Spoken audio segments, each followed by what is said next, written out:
Hi friends, this video shows how to fix the issue Samsung Galaxy mobile phone not detecting Bluetooth devices or Bluetooth pairing not working issue.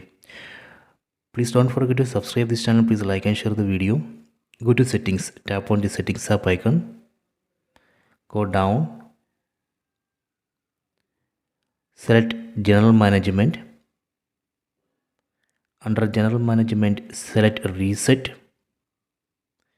go down, select reset Wi-Fi and Bluetooth settings. Then tap on reset settings button. Done. Wi-Fi and Bluetooth settings reset. So this way we can reset Bluetooth and Wi-Fi settings and fix all Bluetooth related issues.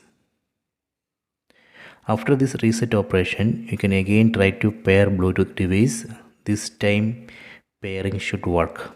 Okay, so I hope you have enjoyed this video. Please check it.